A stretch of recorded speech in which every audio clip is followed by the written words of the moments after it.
नमस्कार, मैं हूं प्रीति सिंह और आप देख रहे हैं मुद्दा आपका में आज की चर्चा भारत की अर्थव्यवस्था के सबसे बड़े कर सुधार जीएसटी 2.0 पर। प्रधानमंत्री नरेंद्र मोदी ने 15 अगस्त को लाल किले से ऐलान किया कि अब समय आ गया है एक नए, सरल और आम आदमी के हित में बने जीएसटी ढांचे का। उन्होंने कहा कि 4 अलग अलग टैक्स स्लैब्स को घटाकर अब सिर्फ 2 दरों में इसे बदला जाएगा, 5% और 18%, और लग्जरी और सिन प्रोडक्ट्स पर अलग उच्च कर दर लागू रहेंगी। इस बदलाव का असर सिर्फ सरकार के राजस्व पर ही नहीं बल्कि देश की अर्थव्यवस्था, उद्योगों की रफ्तार, निवेशकों के विश्वास और सबसे बढ़कर आम उपभोक्ता की जेब पर सीधे सीधे पड़ेगा। अर्थशास्त्रियों का अनुमान है कि इससे बाजार में लगभग 2.4 लाख करोड़ रुपए की अतिरिक्त मांग पैदा हो सकती है और जीडीपी में भी 0.5% से 0.7% की वृद्धि हो सकती है। मतलब ज्यादा खपत, ज्यादा उत्पादन और रोजगार के नए अवसर। हाँ, इसमें कुछ चुनौतियां भी हैं, कुछ अंदेशे भी हैं। राजस्व में कमी का अंदेशा है और राज्यों की सहमति भी काफी अहम रहने वाली है। लेकिन सरकार मानती है कि यह कदम भारत को नए विकास के पथ पर लेकर जाएगा। आज मुद्दा आपका में करेंगे चर्चा। भारतीय अर्थव्यवस्था की दिशा, क्या ये कदम हमें अगले दशक की विकास कहानी लिखने में मदद करेगा? आम आदमी पर असर क्या होगा? क्या सस्ता हो सकता है, क्या महंगा हो सकता है? उद्योग जगत पर किस तरह का असर होगा? एमएसएमईज और कारोबार को कितनी राहत मिलेगी? 2047 के विकसित भारत के लक्ष्य में कितनी मदद हमें मिलने वाली है? इन तमाम पहलुओं पर करेंगे हम चर्चा।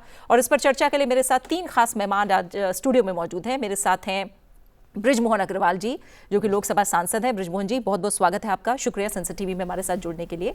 सुजीत कुमार जी, राज्यसभा सांसद, हमारे साथ जुड़े हुए हैं। सुजीत जी, बहुत बहुत शुक्रिया आपका भी हमारे साथ चर्चा में शामिल होने के लिए। संजय शरण जी भी हमारे साथ स्टूडियो में मौजूद हैं, former commissioner of customs and CGST. Sanjay ji, बहुत बहुत स्वागत और शुक्रिया आपका हमारे साथ जुड़ने के लिए। बृजमोहन जी, शुरुआत में आपसे करूं। प्रधानमंत्री ने कहा कि जो जीएसटी 2.0 है वो भारत की अर्थव्यवस्था को एक नए ग्रोथ पाथ पर लेकर जाने वाला है, नया विकास पथ होगा।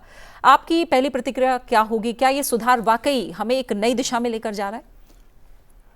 मैं आदरणीय प्रधानमंत्री जी को इसके लिए बहुत बहुत धन्यवाद भी देता हूं, बधाई भी देता हूं कि जीएसटी जब शुरुआत में लागू हुआ तो लोगों को बहुत सारी आशंकाएं थी। जीएसटी के लागू होने के बाद देश की अर्थव्यवस्था मजबूत हुई है, देश की जीडीपी बढ़ी है। हम जो 11वीं अर्थव्यवस्था से 5वीं पर आए, 4थी पर आए, अब तीसरी अर्थव्यवस्था पर हम पहुंचने वाले हैं। और टैक्स का स्लैब जितना कम होता है उतनी ज़्यादा टैक्स की बढ़ोतरी होती है, टैक्स जमा होता है। पहले 4 स्लैब थे, अब 4 स्लैब को कम कर 2 स्लैब 5% और 18% का स्लैब लाया जा रहा है। और इसके माध्यम से जो आम आदमी है, गरीब आदमी है, उसकी जो आवश्यकताएं जैसे दूध है, ब्रेड है, बिस्किट है, जीवन रक्षक दवाएं हैं, उन पर सब पर टैक्स कम किया जाएगा तो आम आदमी का जीवन स्तर ऊंचा उठेगा। और जो लोगों की शंकाएं हैं, हमेशा ये कहा जाता है कि टैक्स जितना कम होगा उसकी रिकवरी उतनी ज़्यादा होगी और टैक्स चोरी उससे बचेगी। तो मुझे लगता है ये जो नया 02 जीएसटी लाया जा रहा है उसके माध्यम से पूरे देश का आम आदमी, गरीब आदमी, महिलाएं, किसान, मजदूर, नौजवान सबके लिए राहत भरा होगा।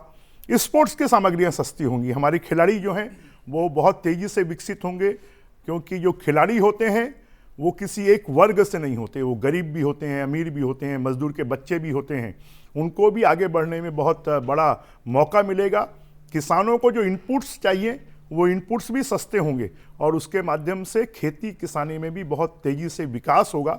और सबसे बड़ी बात है कि हमको, हमारे नौजवानों को स्किल इंडिया के माध्यम से रोजगार भी बहुत ज़्यादा मिलेगा, क्योंकि जब चीज़ें सस्ती होंगी, नए छोटे एसएमई लगेंगे, छोटे उद्योग लगेंगे, गृह उद्योग लगेंगे, और जब ये लगेंगे तो रोजगार का साधन बहुत ज़्यादा बढ़ेगा और देश तेज़ी से तरक्की के रास्ते पर जाएगा। मैं इसके लिए हमारे प्रधानमंत्री जी और हमारे वित्त मंत्री निर्मला सीतारमण जी और साथ में सभी पूरे देश के जो जीएसटी कमेटी में मेंबर्स हैं, उन सब मेंबर्स की सहमति से ये किया जा रहा है, जो लंबे समय से मांग चल रही थी।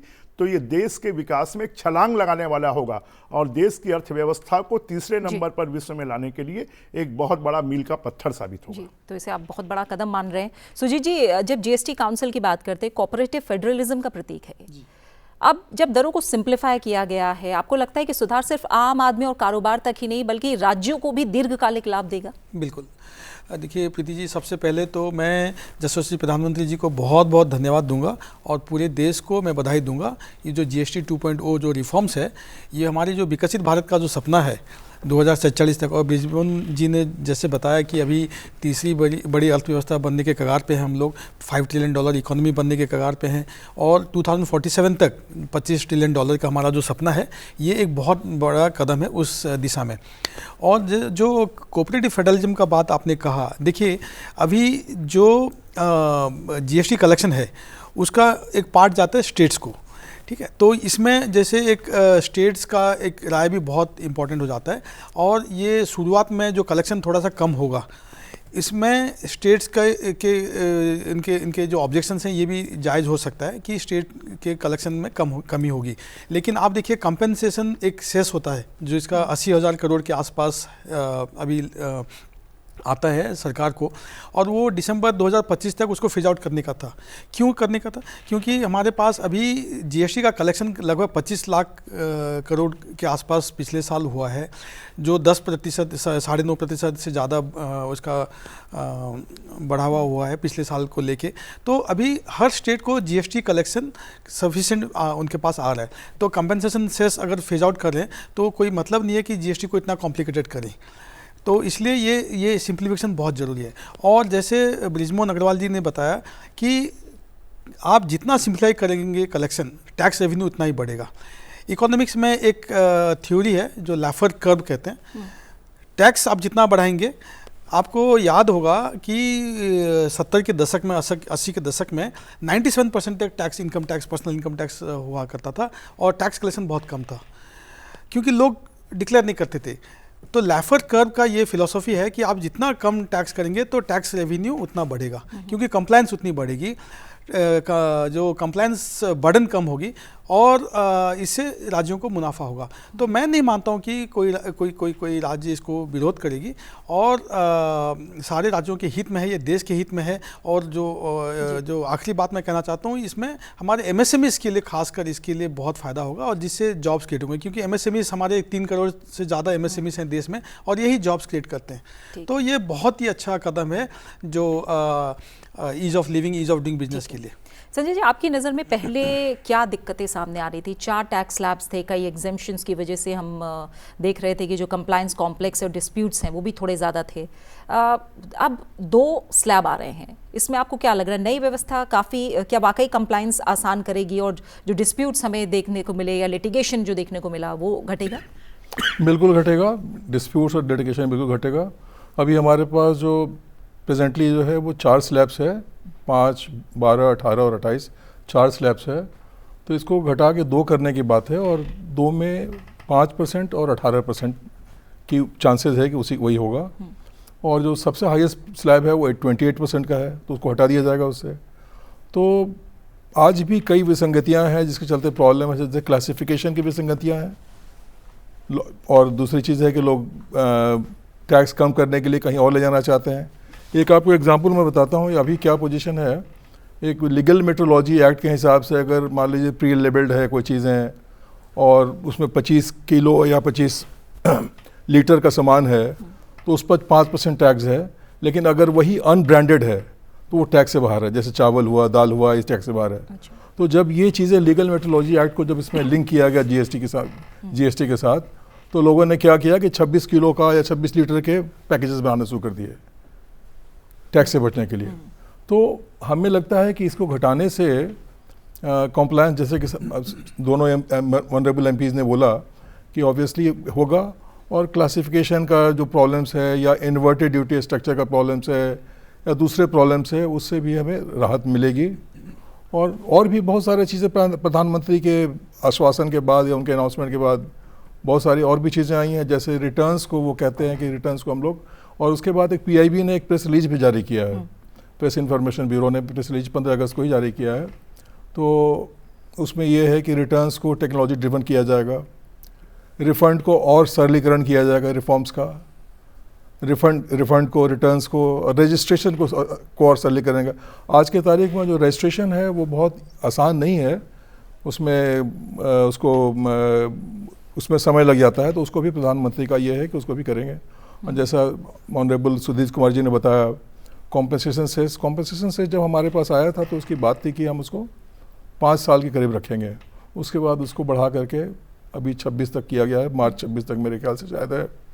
लेकिन उसका भी औचित्य अब नहीं बन पाता है, बिकॉज जो स्टेट्स को कॉम्पनसेट करना था, कॉम्पनसेशन किया जा चुका है। और सबसे बड़ी बात जो हम उसको समझने की कोशिश करें कि रेट घटने से क्या होगा कि चीज़ों के दाम घटेंगी, तो कंजम्पशन ज़्यादा होगा, बिजनेस ज़्यादा होगा, टैक्स ऑब्वियसली ज़्यादा आएगा। तो अभी जैसे हम लोग 2 लाख करोड़ के आसपास हम लोग पर मंथ के आसपास चल रहे हैं, करीब एवरेज आउट, जो कि 24-25 लाख करोड़ एक साल में है। तो इसका इम्पैक्ट भी दिखाई पड़ेगा। और मैं एक बहुत बड़ी बात, दोनों मेंबर्स बैठे हैं यहाँ पर पार्लियामेंट के, मैं एक्सपेक्ट नहीं कर रहा था कि इस बजट में, कुछ दिन पहले भी जीएसटी पे चर्चा हुई थी, मैं उस चर्चा में यहाँ था आपके संसद टीवी पर ही। तो मैंने कहा था कि अल्टीमेटली, जो अंग्रेजी में था, ultimately will go to 3 rate and then 2 rate. But ये जो 2 रेट का जो इसको मैं कहूँगा इट्स बॉम्ब सेल, कि आपने उसके एकदम से 4 से 2 की बात जो आप कर रहे हैं, इतना बड़ा डिसीजन लेना एक बहुत बड़ी, मतलब इट्स बहुत बड़ा चेंज है। हाँ। और उस चेंज के चलते इकोनॉमी में बूस्ट आएगा और सारी चीज़ें, हाँ, क्योंकि जैसे आपने कहा कि कंजम्पशन ड्रिवन ग्रोथ मॉडल की तरफ हम बढ़ रहे हैं जी। तो ब्रजमोहन जी, अनुमान जैसा है कि जीएसटी 2.0 से करीब 2.4 लाख करोड़ की अतिरिक्त मांग पैदा होगी। जो जीडीपी में ग्रोथ की बात आ रही है 0.5 से 0.7% तक बढ़ोतरी की बात कही जा रही है। और जो हम कह रहे हैं कि कंजम्पशन ड्रिवन ग्रोथ मॉडल अपनाया जा रहा है, तो हम माने कि ये डबल डिजिट ग्रोथ का जो सपना हम लेकर चल रहे हैं आगे, ये ग्रोथ मॉडल उसमें काफ़ी कुछ मदद करेगा? निश्चित रूप से ये जो मॉडल है, डबल डिजिट ग्रोथ का जो मॉडल है, और कंजम्पशन के आधार पर टैक्स लेने का जो आधार है, आप खुद सोचिए ना कि आप किसी चीज़ को मार्केट में खरीदने जाती हैं और आप पूछेंगी ये कितने का है। अगर वही चीज़ हमको सस्ती मिलती है तो हम एक की बजाय 2 ले लेंगे कि चलो दोनों बच्चों के लिए ले लेते हैं। तो ऐसा जो लोगों की एक भारतीय इकोनॉमी में सोच है कि भारतीय इकोनॉमी में अगर कोई चीज़ सस्ती होती है तो उसका कंजम्पशन ऑटोमेटिक बढ़ता है और इसके लिए हमको कुछ करने की ज़रूरत नहीं होती है। और ये जो सोच के कारण, मैं तो कि मोदी जी के बारे में कहते हैं ना कि मोदी जी हैं तो मुमकिन है, वो कब कैसा डिसीजन ले लेंगे। जैसे बता रहे हैं कि ये सोचते थे कि 3 टाइप का टैक्स होगा, उन्होंने उसको 2 टाइप के टैक्स पे ले आया। तो ये धीरे धीरे देश में टैक्स की प्रणाली को सरल करना, लोगों को उलझने से बचाना और पूरे सिस्टम को सरल करना, और जो हमारे छोटे व्यापारी हैं, जो गृह उद्योग हैं, जो एसएमई हैं, उनको प्रोत्साहित करना। क्योंकि अगर रोजगार सबसे ज़्यादा किसी में मिलता है तो गृह उद्योगों के माध्यम से मिलता है, अगर रोजगार मिलता है तो एसएमई के माध्यम से मिलता है, अगर रोजगार मिलता है तो ईज ऑफ डूइंग के माध्यम से मिलता है, अगर रोजगार लोगों को मिलता है तो सेल्फ के बिजनेस करने से मिलता है। और सब लोग नौकरियों के पीछे भाग रहे हैं। जब टैक्स कम होंगे और गांव में मांग बढ़ेगी तो गांव-गांव में दुकानें खुलेंगी, गांव-गांव में फैक्ट्रियां खुलेंगी, और जब ये खुलेगी तो देश की रेवेन्यू बढ़ेगी और आम आदमी का जीवन खुशहाल होगा। और ये निर्णय करने के लिए हम मोदी जी को बहुत बहुत धन्यवाद देते हैं। ठीक है। और जो हम चुनौती और अंदेशे की बात कर रहे हो सुजीत जी, मैं थोड़ा सा राज्यों का जो पर्सपेक्टिव है वो आपके नज़रिए से समझने की कोशिश कर रही हूँ, क्योंकि एक अनुमान यही है कि सालाना 1.6 लाख करोड़ का रेवेन्यू लॉस हो सकता है। क्या राज्यों को भरोसा है कि इस घाटे का जो मुआवजा है उन्हें पूरी तरह और समय पर मिलेगा? ये अंदेशे जो कुछ बने हुए हैं, इन पर आप क्या कहेंगे? देखिए, ये मोदी सरकार है, ये कोऑपरेटिव फेडरलिज्म में ये विश्वास करती है। हो सकता है शॉर्ट टर्म में कुछ रेवेन्यू शॉर्टफॉल्स हो, ज़रूर होगा, क्योंकि आपका इतने जीएसटी स्लैब आप घटा रहे हैं, तो शॉर्ट टर्म में 1.5 लाख 2 लाख अनुमान करोड़ का अनुमान हो रहा है, ये बिल्कुल कम होगा। उसका आधा अगर राज्यों को जाता है तो करीबन मान के चलिए 1.25 लाख के आसपास राज्यों का जो है रेवेन्यू कम होगा। लेकिन मीडियम लॉन्ग टर्म में राज्यों को इसका फ़ायदा होगा, क्योंकि जैसे आपने खुद ही बताया कि कंजम्पशन लेड ग्रोथ, इससे ज़्यादा कंजम्पशन होगा, ज़्यादा खरीदारी होगी, तो इसको इकोनॉमी को बूस्ट होगी। तो जो जीएसटी शॉर्टफॉल होगा इन द शॉर्ट टर्म वो कंपेंसेट हो जाएगा और उसका मुनाफा राज्यों को ही जाएगा। दूसरी बात जो है, देखिए अभी आपका जो कंपेंसेशन सेस दिसंबर 2025 या मार्च 2026 तक वो फेज आउट हो जा रहा है। तो वो क्यों फेज आउट हो रहा है? क्योंकि ऑलरेडी राज्यों को इतना ज़्यादा एक्सपेक्टेशन से ज़्यादा ही उनको जीएसटी कलेक्शन हो रहा है। तो मैं नहीं मानता हूँ कि इससे राज्यों को बहुत ज़्यादा नुकसान होगा, रादर राज्यों को बहुत ज़्यादा इससे फ़ायदा होगा। मीडियम टर्म लॉन्ग टर्म में इनकी जीडीपी ग्रोथ होगी, और जैसे अभी दोनों ही मेहमान जैसे बता रहे थे कि जॉब्स क्रिएट होंगे, कंजम्पशन बढ़ेगी, तो इसका मतलब लघु उद्योग ज़्यादा बढ़ेगा, लघु उद्योग ज़्यादा बढ़ेगा तो इसमें जॉब्स ज़्यादा क्रिएट होंगे, क्योंकि एमएसएमई ही होते हैं जो जॉब्स क्रिएट करते हैं। तो जितने ज़्यादा जॉब्स होगा उसका फिर रिपल इफेक्ट आएगा इकोनॉमी में ही। तो जैसे हमारी तीसरी बड़ी अर्थव्यवस्था बनने का जो सपना है, $5 ट्रिलियन बनने का जो सपना है, ये इसका एक बहुत ही ज़्यादा उसका सपोर्ट मिलेगा, और जो टेलविंड कहते हैं ये इससे होगा।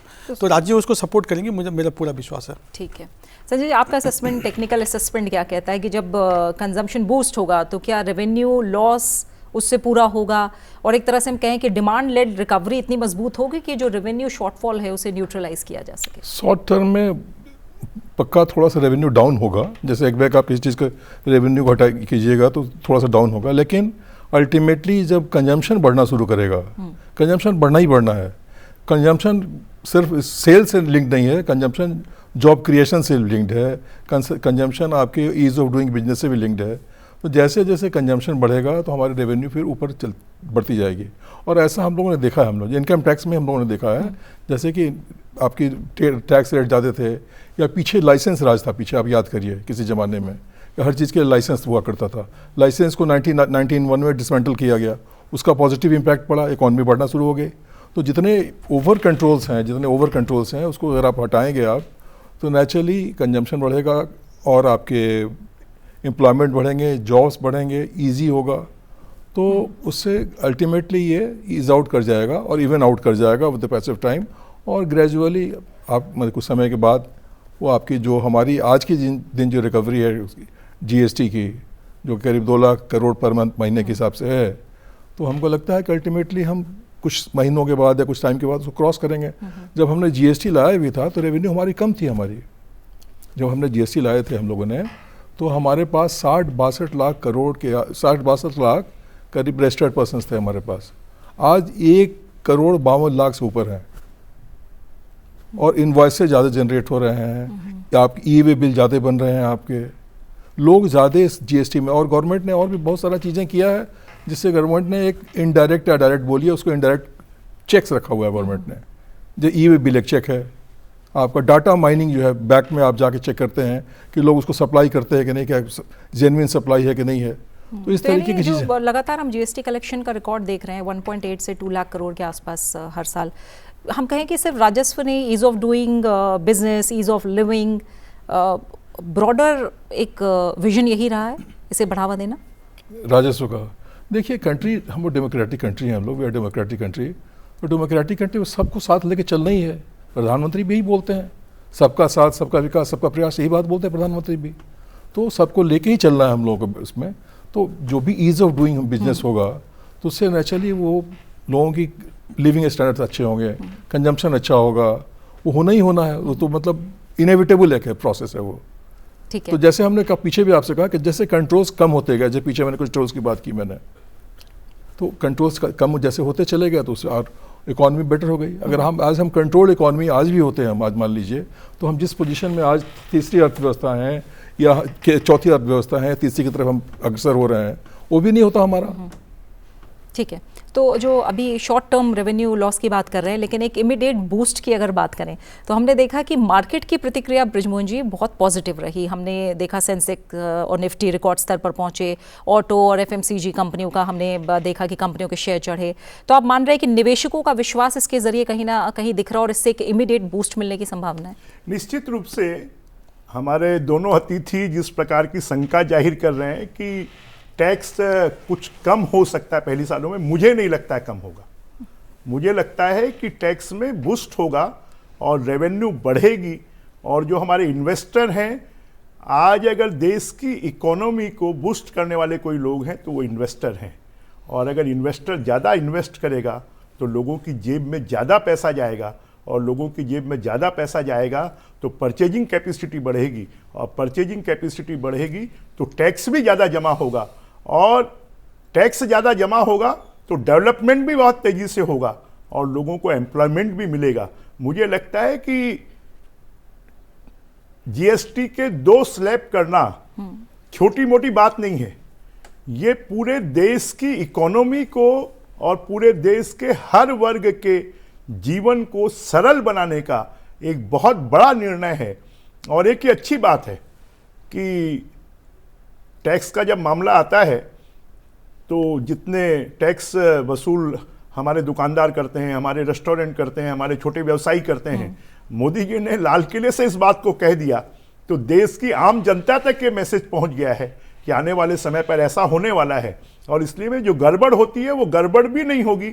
और मैं तो ये मानकर चलता हूं कि किसी भी प्रकार की टैक्स की कमी पहले साल से भी नहीं होगी, बल्कि टैक्स बढ़ेगा, रेवेन्यू बढ़ेगी, लोगों का जीवन सरल होगा, लोगों के जो पेइंग कैपेसिटी है वो बढ़ेगी, और वो अगर बढ़ेगी तो देश की इकोनॉमी बूस्ट करेगी और देश में डेवलपमेंट के काम भी, लोगों को सड़क, पानी, बिजली और विभिन्न सुविधाएं और ज़्यादा मिलेंगी। और लोगों की अपेक्षाएं और उम्मीदें यही हैं कि 11 साल में मोदी जी जिस तेज़ी से डेवलपमेंट का काम कर रहे हैं और ज़्यादा तेज़ी से करें। और मोदी जी ने कहा भी है कि हमारा जो तीसरा कार्यकाल है, पहले 2 कार्यकाल से दुगनी गति से विकास होगा। और मुझे लगता है ये निर्णय उसी के तहत है। और ये टैक्स का जो स्लैब 2 किया है, इसके माध्यम से देश की इकोनॉमी बहुत तेजी से ग्रो करेगी। और इससे दिवाली का तोहफा भी प्रधानमंत्री ने बताया है कि जनता की जेब पर सीधा असर पड़ेगा, middle class, lower income groups पर को इनका फ़ायदा होगा। जो रोज़मर्रा की चीज़ों में क्या इतने तुरंत हम राहत महसूस करेंगे? और क्योंकि जो एमएसएमई की हम बात कर रहे हैं, छोटे व्यापारियों की बात कर रहे हैं, कंप्लायंस सरल बनाने की बात हुई है, राज्यों के पास डिजिटल इंफ्रास्ट्रक्चर की अगर हम बात करें या संस्थागत क्षमता की बात करें, आप मानते हैं वो इतना मजबूत है, या ये जो तमाम पहलू हैं उस पर भी बराबर ध्यान दिया जा रहा है इन्हें मजबूत करने पर? बिल्कुल प्रीति जी, मैं पहले तो ये बताना चाहूँगा कि हमारा जो जीएसटी कलेक्शन है ये 2 लाख पर महीना एवरी मंथ, हाँ 2 लाख करोड़, तो गलती से आपने 2 लाख सालाना कहा था। अच्छा। तो ये 24-25 लाख सालाना, हाँ पर मंथ। देखिए बिल्कुल, ये देखिए टैक्स अगर कम होता है, इनकम टैक्स का उदाहरण भी लिया गया है, तो ये जो बचत होता है ये सीधा जो आम आदमी है इसके पॉकेट में जाता है और उससे कंजम्पशन ज़्यादा बढ़ता है। ये दुनिया भर में देखा गया है और मैंने लाफर कर्व का आपको उदाहरण भी दिया है। पहले भी देखते थे 70-80 दशक में जैसे 90%, 97% इनकम टैक्स रेट हो चुका था, हाईएस्ट स्लैब। और अभी देखिए अभी अर्थव्यवस्था का क्या हालत है, उस समय क्या था, क्योंकि अभी लोगों के पास ज़्यादा डिस्पोजेबल इनकम है क्योंकि इनकम टैक्स कम हुआ है। और देखिए एक उदाहरण मैं देना चाहूँगा, अभी इंश्योरेंस में अभी टैक्स 18% जीएसटी है, 18% जीएसटी है। अभी हमारा जो लाइफ इंश्योरेंस है देश भर में पेनिट्रेशन इज़ वेरी लो, बहुत ही कम पेनिट्रेशन है, जितना होना चाहिए उससे बहुत ज़्यादा कम है। तो अभी जो बात भी चल रहा है कि ये जो टैक्स जीएसटी 2.0 रिफॉर्म्स है, इसमें इंश्योरेंस प्रोडक्ट्स पे जीएसटी सिर्फ 5% कर दिया जाएगा।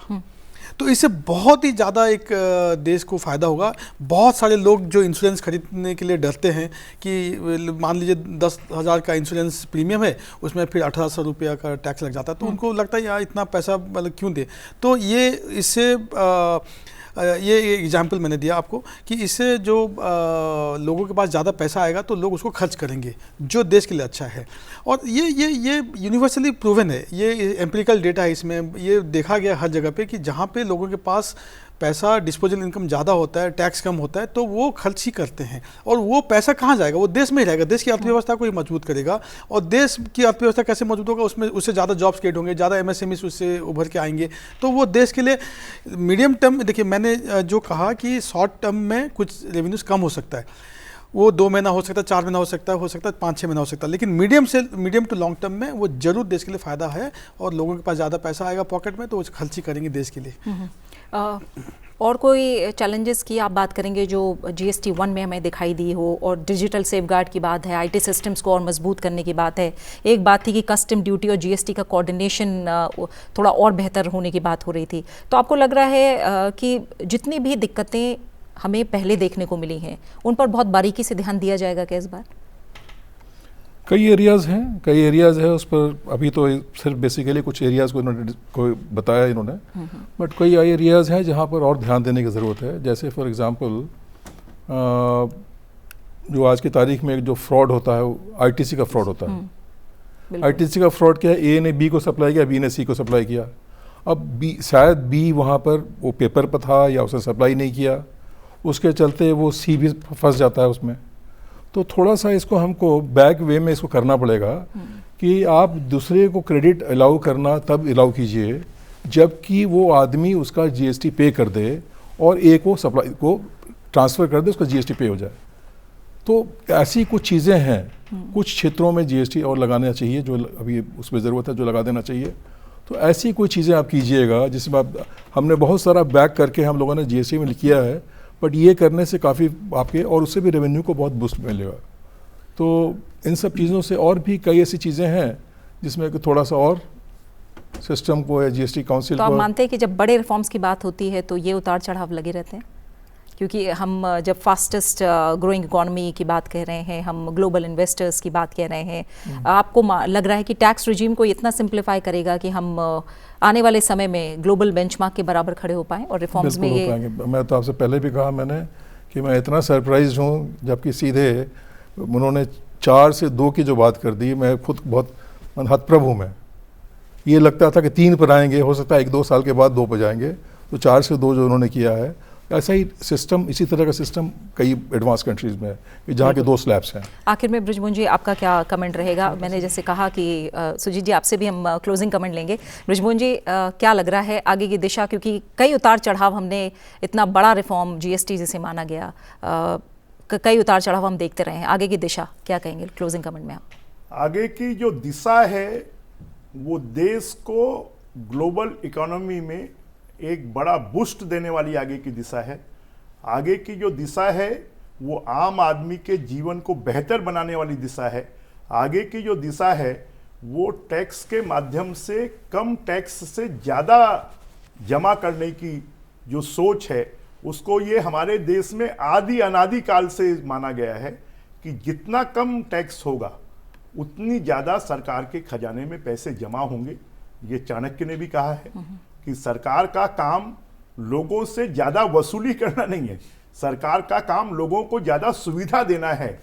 तो मोदी जी की ये जो रणनीति है, और लोग एक दिन में सब कुछ नहीं हो सकता, सुधार की प्रक्रिया तो जीवन भर चलने वाली प्रक्रिया है, परंतु जीएसटी आने के 6 साल के अंदर ही इतना बड़ा परिवर्तन करना, ये निश्चित रूप से भारत की सरकार का, मोदी जी की सरकार का, हमारे वित्त मंत्री जी का एक बहुत बड़ा स्टेप है। और ये स्टेप आम आदमी के जीवन में आमूलचूल परिवर्तन लाएगा, उसकी परचेजिंग कैपेसिटी बढ़ाएगा, उसके जीवन स्तर को बढ़ाएगा। और इसके लिए हम मोदी जी को और वित्त मंत्री निर्मला सीतारमण जी को बहुत बहुत बधाई देते हैं और शुभकामनाएं देते हैं। सुजीत जी? नहीं, देखिए, जो अभी संजय जी बता रहे थे इनपुट टैक्स क्रेडिट का जो फ्रॉड होता है, ये सरकार की नज़र में है और इसके बारे में सरकार बहुत जल्दी कुछ काम करने वाली है। और ब्लॉकचेन, आर्टिफिशियल इंटेलिजेंस को इस्तेमाल करके सरकार इसको भी पूरा ख़त्म करने की दिशा में काम कर रही है। और मुझे पूरा उम्मीद है कि आईटीसी जो जीएसटी रिफॉर्म्स में ये आईटीसी फ्रॉड भी ख़त्म हो जाएगा।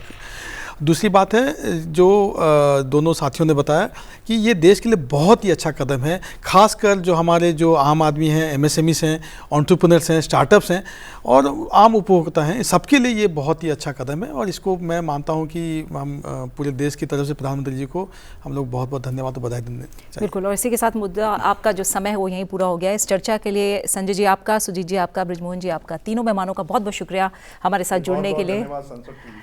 तो ये साफ है कि जीएसटी 2.0 सरकार इसे महज कोई साधारण टैक्स सुधार के रूप में नहीं देख रही है, बल्कि इसे एक नया भरोसा, एक नई दिशा मान रही है। सरलीकरण से आएगी पारदर्शिता और राहत से बढ़ेगी खरीदने की ताकत। दिवाली तक अगर ये बदलाव लागू होते हैं तो घर की जो आपकी थाली है उससे लेकर आपके कारोबार की गली तक हर जगह इसका असर भी महसूस होगा। आने वाले दिनों में देखते हैं कि काउंसिल और सरकार किस तरह इस रोड मैप को पूरा करती है। लेकिन इतना तय है कि जीएसटी 2.0 सिर्फ टैक्स नहीं है, बल्कि विकसित भारत 2047 की ओर एक मजबूत और एक बड़ा कदम साबित हो सकता है। इसी के साथ मुद्दा आपका में फिलहाल इतना ही। आप बने रहिए संसद टीवी के साथ। नमस्कार।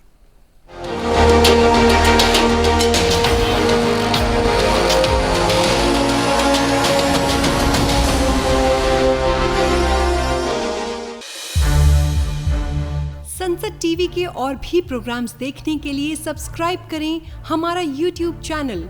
और हाँ, इन्हें लाइक और शेयर करना ना भूलें।